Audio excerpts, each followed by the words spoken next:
ఒక సహోదరి హైదరాబాద్లో మీటింగ్ జరుగుతూ ఉంటే ఆ మీటింగ్లో వెళ్ళి దైవ సేవకుని యొక్క వర్తమానం విన్నదట. ఆ దైవ సేవకుడు భార్యాభర్తల మధ్యలో అండర్స్టాండింగ్ గురించి, ఐక్యత గురించి ప్రసంగించడం ప్రారంభించినాడు. ఆ రోజు వర్తమానం ద్వారా ఆ యొక్క సహోదరి ఎంతగానో ఎంకరేజ్ చేయబడి ఈ దైవ సేవకుడు ఎక్కడ మీటింగ్స్ పెట్టినా వెళ్ళి ప్రసంగం వినాలనే తీర్మానం చేసుకొని విజయవాడలో దైవ సేవకుని యొక్క మీటింగ్ జరగటంతోనే విజయవాడకు వెళ్ళింది. విజయవాడలో దైవ సేవకుడు చెప్పిన ప్రసంగం భార్యాభర్తల మధ్యలో ఐక్యత. కొంచెము బాధపడ్డది. మరలా నెక్స్ట్ మీటింగ్స్ వైజాగ్లో ఉండటంతోనే మరలా వైజాగ్కి వెళ్ళిపోయింది. వైజాగ్లో దైవ సేవకుడు ప్రసంగిస్తే సమయంలో ఎంతో ఆశతో కనిపెట్టుకొని చూస్తున్నది. అప్పుడు మరలా చెప్పిన దైవ సేవకుడు చెప్పిన వర్తమానం ఏంటిదంటే భార్యాభర్తలకు మధ్యలో ఐక్యత గురించి చెప్పటం ప్రారంభించినాడు. అప్పుడు ఈ యొక్క సహోదరి బాధతో దైవ సేవకుని దగ్గరికి వెళ్ళి, పాస్టర్ గారు, మీకు ఈ వర్తమానం తప్ప మీకు ఏ వర్తమానం రాదా అని నిలదీసి అడిగిందట. అప్పుడు దైవ సేవకునికి అర్థం కావటంలే ఈమె ఈ బిలీవర్ ఆయనను ఫాలో చేస్తున్నదని. చివరికి ఎందుకమ్మా ఈ విధంగా అంటున్నామంటే, హైదరాబాద్లో ఇదే మెసేజ్ ఇచ్చినావు, విజయవాడలో ఇదే మెసేజ్ ఇచ్చినావు, ఈవెన్ లాస్ట్ ఫైనల్గా వైజాగ్ రావటంతో ఇదే మెసేజ్ ఇచ్చినావు, ఈ మెసేజ్ తప్ప ఇంకొక మెసేజ్ రాదా పాస్టర్ గారు అంటే, అప్పుడు నవ్వుతూ పాస్టర్ గారు అన్నారట, ఇంతకీ నీకు నీ భర్తకు మధ్యలో అండర్స్టాండింగ్ ఉన్నదా అని అడిగిండట. హల్లెలూయా. నీకు నీ భర్తకు మధ్యలో ఐక్యత ఉన్నదా అని అడగటంతోనే మౌనం అయిపోయిందట. ఎందుకమ్మా మౌనంగా ఉన్నామంటే, నా భర్త నా నుంచి దూరం అయిపోయి విడాకుల కోసం ప్రయత్నిస్తున్నాడు, 2 సంవత్సరాలు అవుతున్నది అని చెప్పిందట. అప్పుడు దేవుడు అన్నాడు, అప్పుడు దైవ సేవకుడు అన్నాడట, నీ భర్తతో నీవు ఐక్యత కలిగి ఉండమని హైదరాబాద్లో మాట్లాడిండు దేవుడు. ఆమెన్. హైదరాబాద్లో నువ్వు మాట వినకపోతే నేను ఎక్కడికి తీసుకొచ్చిండు? విజయవాడకి తీసుకొని వచ్చినాడు. విజయవాడలో కూడా నువ్వు మాట వినకపోతే నేను ఎక్కడికి తీసుకొని వచ్చినాడు? వైజాగ్కి తీసుకొని వచ్చినాడు. కాబట్టి ఆ వర్తమానము వేల సంఖ్యలో ఉన్న ప్రజలకు కాదు, కానీ దేవుడు నీ ఒక్కదాంతో మాట్లాడి ఉన్నాడు. గట్టిగా చప్పట్లు కొడదాం. అనగానే ఆ సహోదరి కన్నీరు కార్చుకుంటూ యేసయ్య ప్రేమను అర్థం చేసుకొని పరిగెత్తుకుంటూ వెళ్ళి తన భర్త దగ్గర క్షమాపణ అడిగి చివరికి ఆ కుటుంబము కట్టబడ్డది. కాబట్టి ప్రియ దేవుని బిడ్డలారా, నీ ఒక్కటి నమ్మాలి, ఇక్కడ నిలబడ్డ పాస్టర్ గారిని నువ్వు చూడొద్దు, కానీ పాస్టర్ గారిలో ఎవరిని చూడాలంటే నజరేయుడైన యేసుక్రీస్తు ప్రభువుని చూడాలి.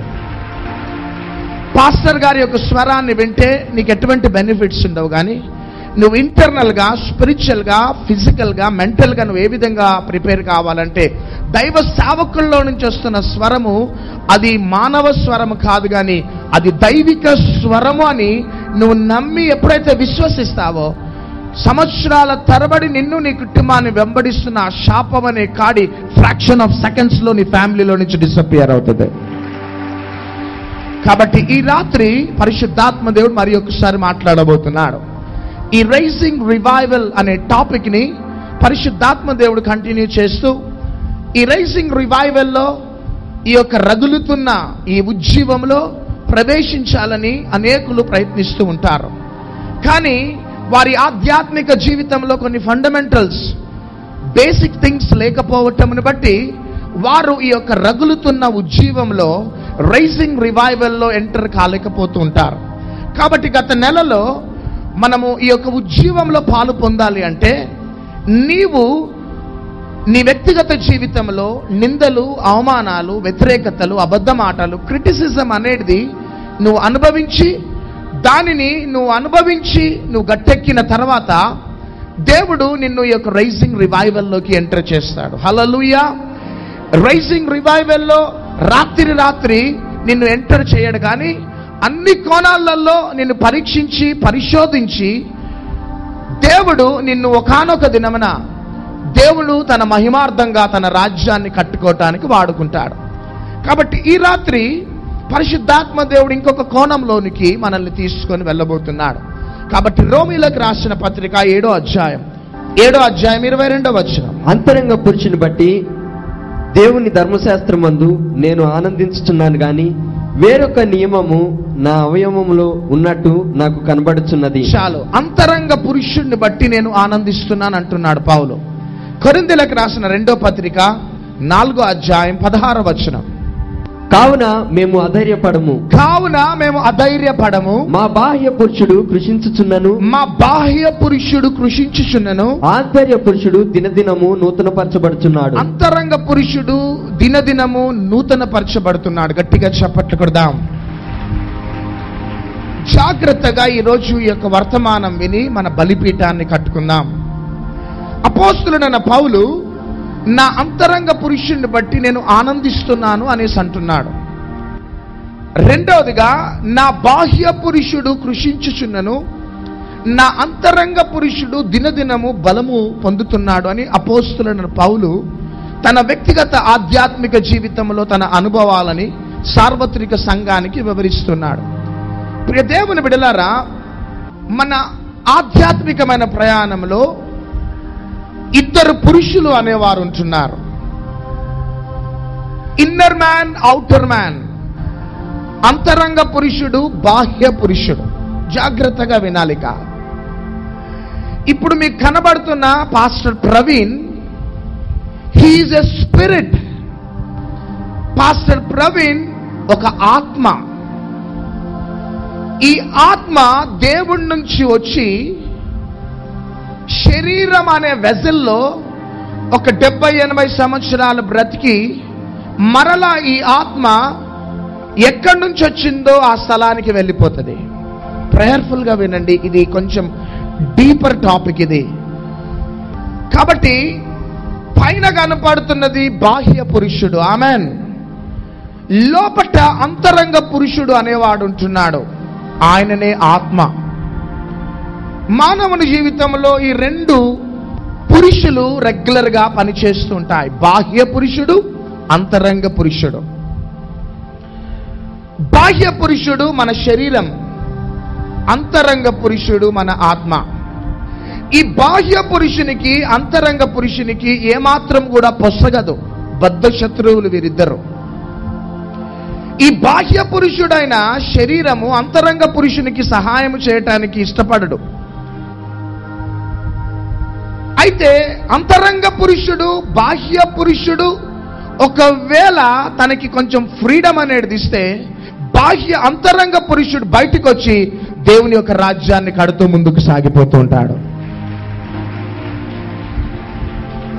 అయితే యేసుక్రీస్తుని నమ్ముకున్న తర్వాత బోర్న్ అగైన్ బిలీవర్స్, మారుమనసు పొందిన విశ్వాసులకు ఉన్న అనుభవం ఏంటిదంటే, బాహ్య పురుషుడు శరీరము బాహ్య పురుషునిలోకి, అంతరంగ పురుషుడు అయిన ఆత్మలోకి నువ్వు ఎప్పుడైతే యేసుక్రీస్తుని నమ్ముకుంటావో దేవుని యొక్క ఆత్మ వచ్చి నీ అంతరంగ పురుషుడైన ఆత్మతోని టైఅప్ కావటం అనేది జరుగుతుంది, ఏకీభవించటం అనేది జరుగుతుంది. ఆమెన్.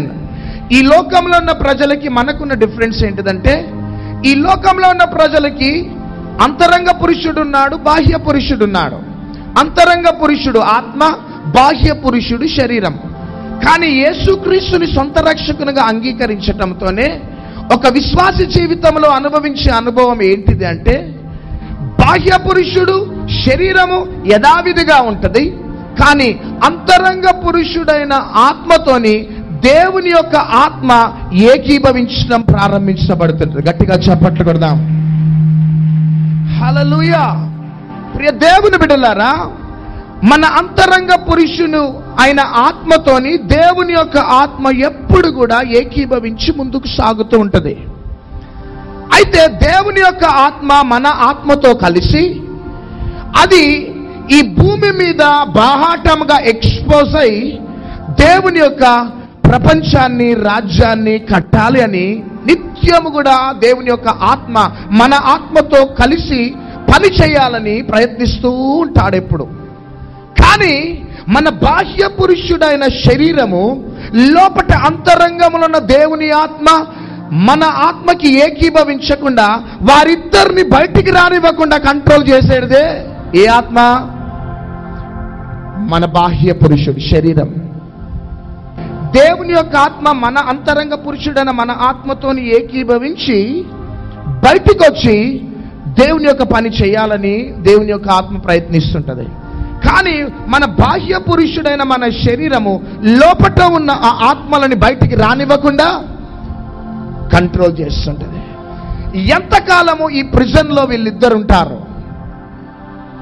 ఎంతకాలము బయటికి రాకుండా ఈ యొక్క కారాగృహములో బంధించబడి ఉంటారు వీళ్ళిద్దరు.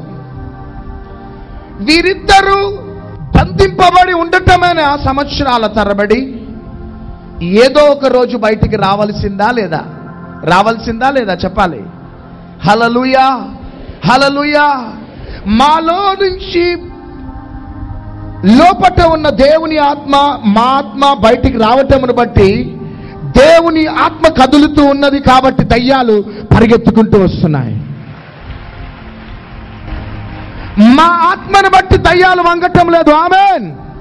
కానీ మా ఆత్మతోని దేవుని యొక్క ఆత్మ కదులుతూ ఉన్నది కాబట్టి దేవుని యొక్క ఆత్మ కదలికను బట్టి దయ్యాలు నిలవలేవో, చీకటి శక్తులు నిలవలేవో, మాంత్రిక శక్తులు నిలవలేవో, రోగాలు వ్యాధులు నిలవలేవో. మేమేం చేస్తున్నాము అంటే మా అంతరంగంలో ఉన్న మా ఆత్మ, రెండవదిగా దేవుని యొక్క ఆత్మను బయటికి తీసుకొని వస్తున్నాం.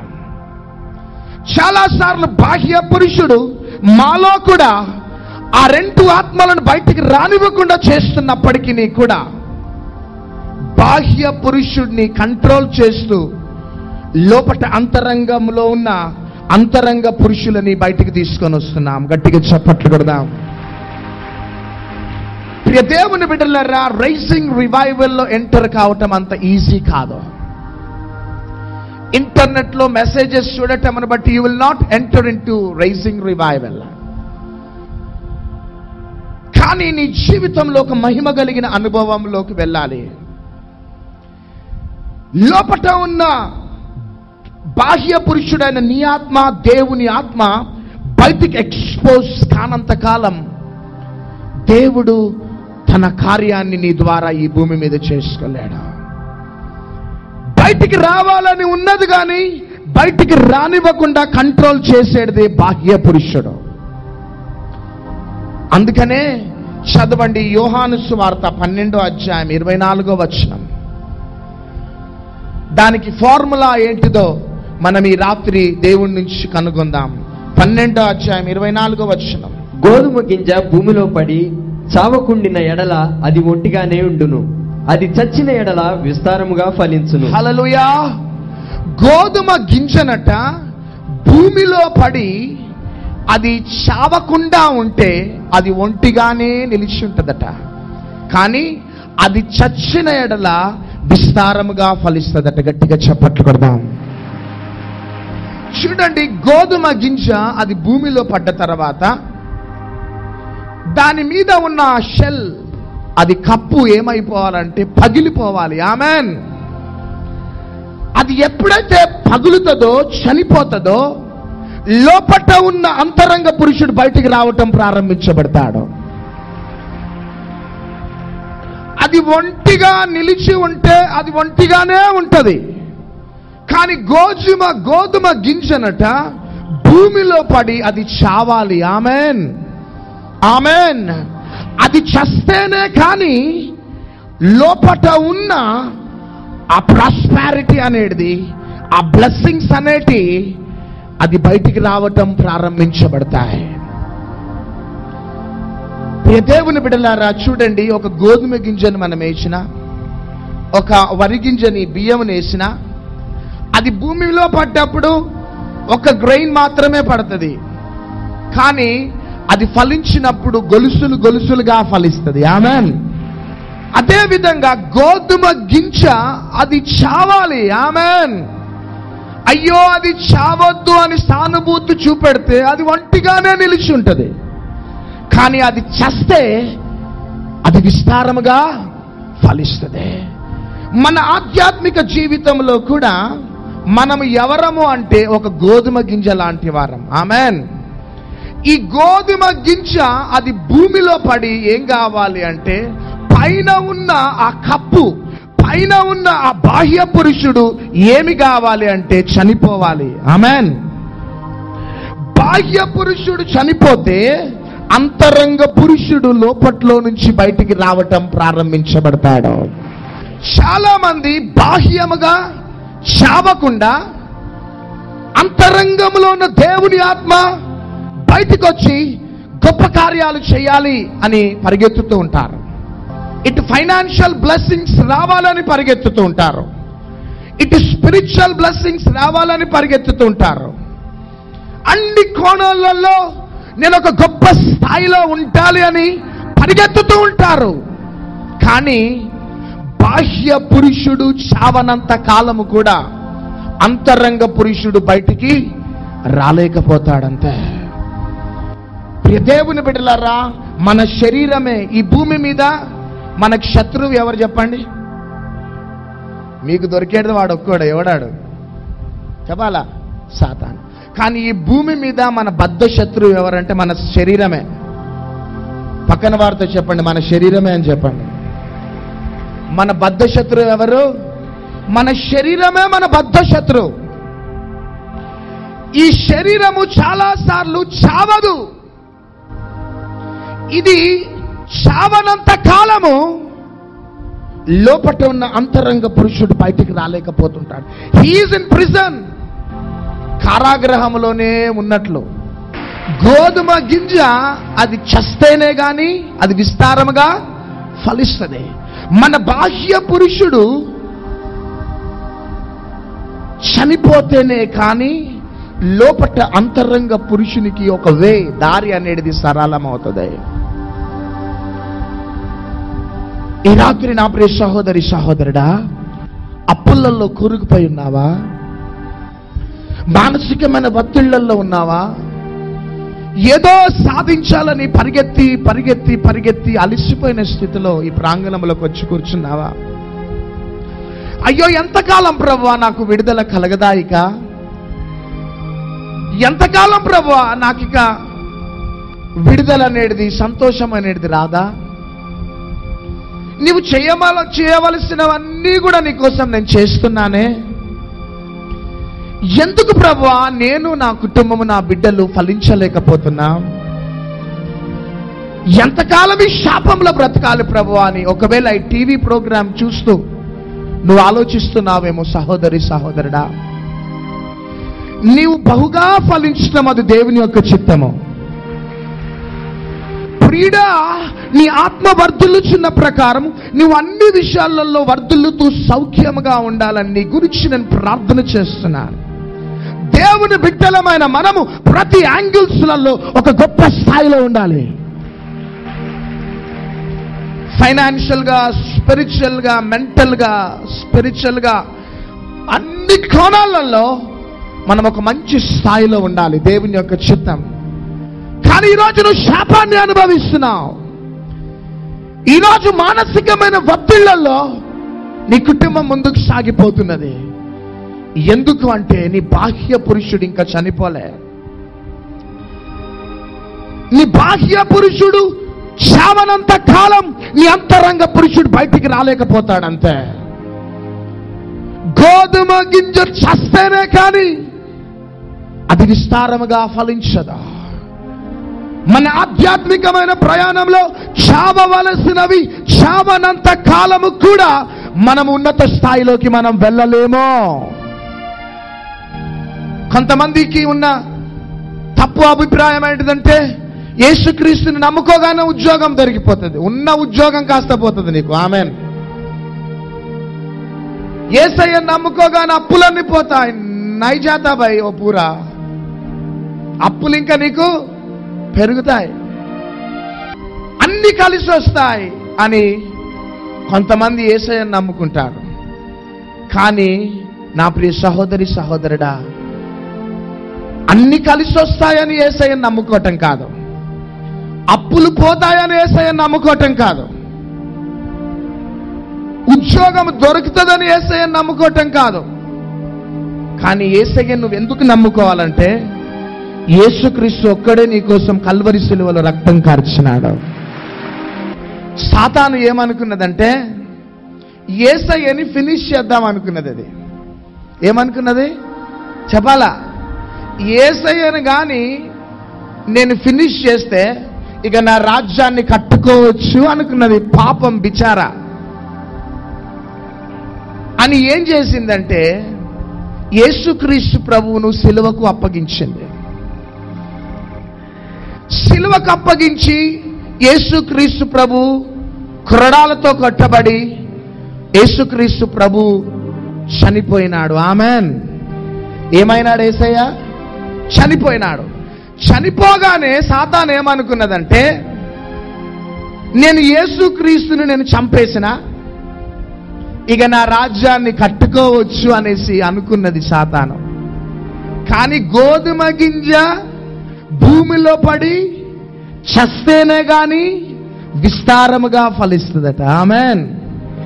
అయితే సాతాను ఒక్క యేసుక్రీస్తుని చంపేసినాడు వాడు. కానీ ఆ ఒక్క యేసుక్రీస్తు అనే గోధుమ గింజ భూమిలో పడి చనిపోయిన తర్వాత మిలియన్స్ ఆఫ్ యేసుక్రీస్తులు లేచినారు. గట్టిగా చప్పట్లు కొడదాం. వాడు ఏమనుకున్నాడంటే ఒక్క యేసుక్రీస్తుని ఫినిష్ చేస్తే చాలు అనుకున్నాడు. కానీ యేసయ్య చనిపోయి మిలియన్స్ ఆఫ్ యేసుక్రీస్తులు లేచినారు. ఆమెన్. యేసయ్య ఆత్మతో నడిపించబడుతున్న మనమందరం కూడా యేసయ్య బిడ్డలమే. వానికి ఈ ప్లాన్ తెలియదు. యేసయ్య గాని చనిపోతే మిలియన్స్ ఆఫ్ యేసుక్రీస్తు బిడ్డలు లేస్తారని వానికి ఐడియా రాలే.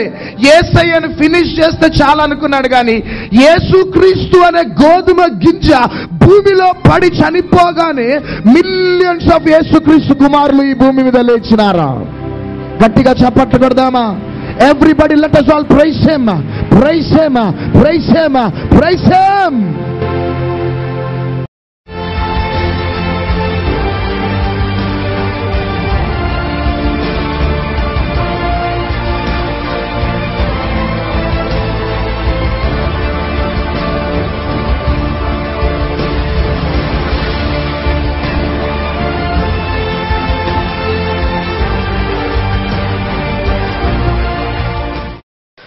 మరి విపరీతమైన తాగుడు నుంచి, భయంకరమైన తాగుడు, సిగరెట్ల నుంచి, గుట్కల నుంచి, రాజకీయం నుంచి అలవాటు ఉండే, అన్నీ ఉండే. మరి ఇక్కడికి వచ్చినప్పుడు దేవుడు పేరు పెట్టి అయ్యగారి ద్వారా పిలిచిండు. మరి అయ్యగారు మరి వీటి నుంచి చెడ్డ అలవాట్ల నుంచి మానుకుంటావా అంటే మానుకుంటానయ్యా అని చెప్పిన దేవుడు మరి ప్రార్థన చేసిండు అయ్యగారు. మరి నాకు పూర్తి విడుదల దయచేసిండు దేవుడు. దేవునికి వందనాలు. ఏమేమి అలవాట్లుండే నీకు? సిగరెట్లు, గుట్కాలు, రాజకీయం, కోటర్లు, అన్ని అలవాట్లుండే. భయంకరమైన తాగుడు తాగుతున్నాను. భయంకరమైన త్రాగుడు అలవాట్లుండే. దేవుడు ఏం పేరు నీ పేరు? గిరి. నా పేరు గిరి. గిరి గిరి అనే పేరు పెట్టి దైవజనుడు పరిశుద్ధాత్మ ప్రేరేపణతో పిలిచి ప్రార్థన చేశాక జరిగిన అద్భుతం, త్రాగుడు నుంచి, స్మోకింగ్ నుంచి, అన్ని వ్యసనాల నుంచి కుమారుని విడిపించి ఈరోజు పరిపూర్ణంగా ప్రభువుని ఎరగటానికి అద్భుత కార్యం చేసిన దేవుని గట్టిగా చప్పట్లు కొడదాం. పూర్తిగా మానేసావా? యేసయ్యను నమ్ముకున్నావా? దేవునికి నమ్మకంగా ఉన్నావా? చూడండి, అద్భుతమైన సాక్ష్యం. రియల్లీ దేవుని బిడ్డలారా, ఇటువంటి మరి అద్భుతం కోసం మేము ఎంతగానో ఆశపడుతున్నాం. ఎందుకంటే స్వస్థతలు, అద్భుతాలు అవి జరిగిపోతుంటాయి యేసయ్య నామంలో. కానీ ఒక వ్యక్తి పాపానికి బానిసైపోయి, వ్యసనాలకు బానిసైపోయిన ఒక వ్యక్తి దేవుని కోసం పట్టబడ్డం అనేది గొప్ప సంగతి. అటువంటి కార్యం యవ్వన కుమారుల్లో పేరు పెట్టి పిలిచి, ఒకవేళ అందుకని మీకు చెప్తుంటాం, మీరు కూడా అనేకులు తీసుకొని రండి. దేవుడు వారిని పిలుస్తాడు, వారిని మారుస్తాడు, వారి జీవితాలలో అద్భుతం చేస్తాడు. సహోదరుని పిలిచి తన పాపమును విడిపించిన దేవునికి సమస్త మహిమ, ఘనత, ప్రభావములు కలుగునుగాక. నేను బీటెక్ ట్రిపుల్ సి చేస్తున్నాను. ఎప్పుడు ఎగ్జామ్స్ బాగా రాసినా కూడా ఏదో ఒక బ్యాక్లాగ్ సబ్జెక్ట్తో సఫర్ అయ్యేదాన్ని అనమాట. ఇక్కడ కల్వరీ మినిస్ట్రీస్కి వచ్చేసి హ్యాండ్ కర్చీఫ్ తీసుకున్నాక మొన్న థర్డ్ ఇయర్ రిజల్ట్స్లో దేవుడు నాకు ఫస్ట్ క్లాస్లో మంచి పర్సంటేజ్లో లేడీస్లో నన్ను ఫస్ట్ పెట్టాడు. ఈ చిన్న సాక్ష్యాన్ని దేవుడు దీవించును గాక. నేను ఇంటర్లో మొత్తం 9 సబ్జెక్ట్స్ ఫెయిల్ అయిపోయాను. ఇక్కడికి వచ్చి కన్నీటి ప్రార్థన చేసుకున్నాను, దేవుడా నాకు ఈ చివరి అవకాశం ఉంది, నేను ఎలాగైనా పాస్ అయిపోవాలి అని. మొన్న రిజల్ట్ వచ్చేసాయి. 9 సబ్జెక్టులకి 9 సబ్జెక్టులు పాస్ అయ్యాను నేను. దేవుడు ఈ చిన్న సాక్ష్యాన్ని దీవించును గాక. అయితే లాస్ట్ మార్చ్లో నేను ఒక డిపార్ట్మెంటల్ ఎగ్జామ్కి అపియర్ అయ్యాను. ఈ ఎగ్జామ్ ఎటువంటిదంటే ఒక పర్సన్ ఏజ్లో ఒక 45-50 ఇయర్స్కి వచ్చే ప్రమోషన్ స్టేజ్ అన్నమాట. అట్లాంటి డిపార్ట్మెంట్ ఎగ్జామ్లో నేను మెరిట్లో వచ్చాను. లాస్ట్ యాక్చువల్గా రిజల్ట్స్ చాలా వెయిటింగ్లో ఉన్నాయన్నమాట. నేను లాస్ట్ థర్స్డే గాడ్కి చాలా ప్రేయర్ చేసి హ్యాండ్లో పట్టుకొని ప్రేయర్ చేసుకున్నాను. ఏంటంటే ప్రభువా ఈ సాటర్డే వరకు ఎట్లైనా రిజల్ట్స్ పెట్టాలి, ఏవేవో రూమర్స్ వస్తున్నాయి, డబ్బులు అది ఇది అని. నా దగ్గర అయితే ఏ ఆధారం లేదు ప్రభువా, నువ్వు ఒక్కడివే నాకు ఉన్నావని నేను ఇక్కడికెళ్ళి తీసుకెళ్ళిన హ్యాండ్కర్చీఫ్ పెట్టుకొని ప్రేయర్ చేసుకున్నాను. నేను మెరిట్లో నిలబడ్డాను అండ్ ఆ ప్రమోషన్లో క్వాలిఫై అయ్యాను. ఈ చిన్న సాక్ష్యం దేవుడు దీవించింది కాదు.